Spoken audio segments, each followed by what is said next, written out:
Lalu apa yang bisa dilakukan pemimpin negara-negara pendukung kemerdekaan Palestina untuk menekan Israel? Siapa yang akan memainkan peran kunci untuk mendorong Israel mengakui kemerdekaan Palestina? Kita bahas bersama pakar hubungan internasional sekaligus pendiri Lembaga Penelitian Independent Synergy Policies, Mbak Dina Prapto Raharja. Mbak Dina, selamat petang. Selamat petang. Mbak Dina, dari sidang umum PBB kemarin secara de facto sudah begitu banyak negara yang kemudian mengakui Palestina meskipun Amerika Serikat masih menolak. Lalu realisasi konkret apa yang kemudian harus dilakukan, Mbak Dina? Pertama tentu Israel sendiri ya harus firm, harus tegas memang menerima ada peranan dari negara-negara eksternal untuk status Palestina di wilayah mereka, di wilayah itu. Jadi kalau sebelumnya Israel mengambil peran main hakim sendiri gitu ya untuk mendapatkan apa yang dia mau, sekarang jelas negara-negara dunia menginginkan peranan yang lebih besar buat negara lain menentukan nasib Palestina. Bagaimana kemudian untuk mewujudkan hal itu, Mbak Dina? Karena kita tahu bahwa nampaknya juga Israel sampai dengan saat ini masih dalam tanda kutip keras kepala untuk kemudian tidak mengakui Palestina. Betul, dan mengambil alih wilayah yang sudah diduduki oleh Israel itu tentu bukan pekerjaan yang mudah. Kalau dilihat dari perkembangan berita di Israel, kelompok garis kanan yang notabene tentu saja adalah pendukung dari Perdana Menteri Netanyahu itu masih fix ya, masih tetap ingin mengambil alih wilayah Gaza sekaligus juga wilayah tepi barat itu mereka ingin juga diambil full begitu. Meskipun Donald Trump sudah mengatakan tidak gitu ya Amerika Serikat jangan sampai itu terjadi, berarti masih ada aspirasi dari wilayah Israel untuk tetap kekeh ya, Betul. kukuh pada kemauan tersebut. Bahwa kita tahu juga sejumlah negara Eropa bahkan Inggris juga nampaknya sudah mulai mengakui Palestina, tetapi Amerika Serikat belum. Apakah artinya negara-negara ini harus mendesak Amerika Serikat untuk kemudian mendukung Palestina? Memang harus begitu, cuman masalahnya semudah itu atau tidak. Jadi Oke. kalau kita mau zoom out sedikit apa yang terjadi di tingkat global sekarang, masalah yang dibuat atau bahkan diciptakan oleh Amerika Serikat sendiri di tingkat global itu macam-macam. Jadi saya kira yang ada di kepalanya Presiden Amerika Serikat sekarang bukan melulu hanya masalah Timur Tengah Oke. atau Israel Palestina, tapi dia punya ada agenda Cina, ada agenda Rusia, ada agenda Uni Eropa, dan semuanya itu belum ada yang dealnya fix.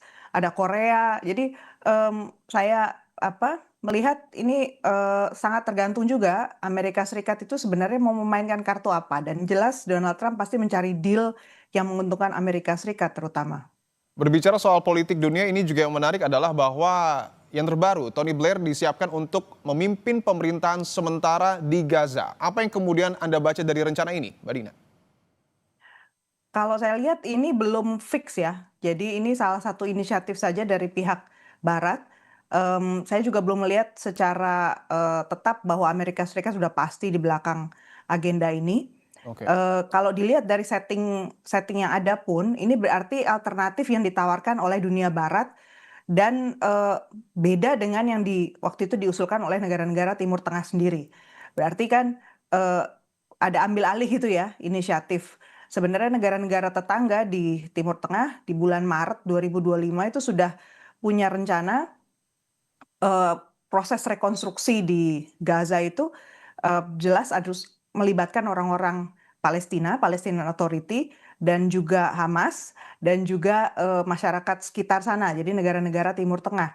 Tetapi kalau dalam rencana Tony Blair ini justru sebaliknya kan, Palestinian Authority, Hamas sudah pasti nggak ada, setidaknya secara temporer, dan Hamas akan dilucuti persenjataannya. Karena yang Jadi ya, silakan Mbak ya, Dina. jadi artinya ini ada dua model yang berbeda masih competing, plus lagi Amerika Serikat setahu saya juga belum mundur juga ya dari agenda rencana pertamanya dia 21 poin plan itu untuk menciptakan proses perdamaian tapi versinya Amerika Serikat. Oke, menurut Anda siapa yang memiliki peran penting ataupun posisi yang paling kuat untuk kemudian mendorong Israel agar juga mengakui Palestina? Negara mana, Mbak? Yang pasti Amerika Serikat, tapi juga Inggris itu punya Oke. peranan penting di sini. Kalau negara-negara Eropa yang lain saya lihat belum ada yang bersuara ya, padahal penting juga mereka bersuara, posisi mereka itu lebih dari sekedar memberikan, pengakuan misalnya dari, Macron gitu ya. Posisi mereka ini sebenarnya di mana? Karena tindak lanjutnya adalah, follow up-nya untuk menciptakan stabilitas di sana. Otoritas manapun yang diberi kepercayaan untuk, berproses ya, menciptakan, governance yang baru, tata kelola yang baru, itu harus mendapatkan kepercayaan dari bukan hanya orang Palestina, tapi juga Israel dan juga negara-negara di sekelilingnya, karena stakeholder-nya atau pemangku kepentingannya kan di sana ya.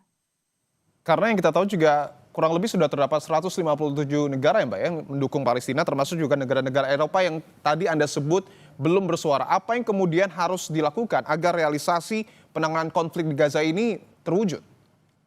Satu, senjata. Jadi rupanya yang, bersepakat untuk menghentikan memberi senjata kepada, Israel, itu belum semua atau belum yang utama. Negara-negara Eropa yang sampai sekarang belum mengakui kedaulatan, Palestina seperti misalnya Jerman, kemudian Italia, notabene negara-negara besar di, Uni Eropa, itu masih tetap dalam posisi ingin mengirimkan uang dan senjata kepada Israel. Demikian pula Amerika Serikat. Artinya selama, Israel masih punya alat untuk melakukan kekerasan dan melakukan apa yang dia mau, bisa jadi jalan masih berliku. Kalau untuk peran Inggris, Prancis, dan mungkin Tiongkok Mbak, apa yang kemudian bisa dilakukan untuk menekan Israel? Satu-satunya itu senjata dulu, kemudian yang kedua, tekanan ekonomi. Jadi, kita juga harus ingat bahwa yang kita hadapi ini bukan, eee, satu grup saja ya di Israel. Israel itu juga yang sedang berkuasa ini garis kanan. Ya. Kita tahu di garis kirinya Israel juga sebenarnya ada kelompok-kelompok Arab. Kemudian masyarakat Israel juga sudah cukup banyak yang menunjukkan, tindak apa, sikap tidak setuju terhadap, Netanyahu. Jadi kalau kita mau, menggunakan berbagai macam cara untuk menekan Israel, sebenarnya kita harus masuk dari berbagai lini ya. Oke, tadi Mbak Dina juga sempat menyebutkan bahwa salah satu langkahnya adalah melakukan tekanan ekonomi. Konkretnya seperti apa Mbak yang bisa dilakukan oleh negara-negara yang kemudian sudah mendukung Palestina untuk menekan Israel? Israel itu merupakan, mitra, dagang penting untuk banyak negara di Eropa, termasuk juga dengan Inggris, termasuk juga dengan Amerika Serikat. Memang senjata itu salah satu, produk utama mereka, tapi juga ada teknologi dan juga ada sejumlah barang mewah yang, basisnya, teknologi ya, yang diekspor oleh, Israel. Sebenarnya, yang diharapkan misalnya dari negara-negara Uni Eropa adalah mereka segera mereview dan menghentikan, berdagang dengan Israel, sama seperti halnya mereka pernah memberikan sanksi kepada Rusia, mereka harusnya melakukan hal yang sama, karena Israel sama-sama telah melanggar, international law atau hukum internasional. Kenyataannya di sini belum nampak ada kesamaan cara pandang di antara negara-negara Uni Eropa, double standard begitu.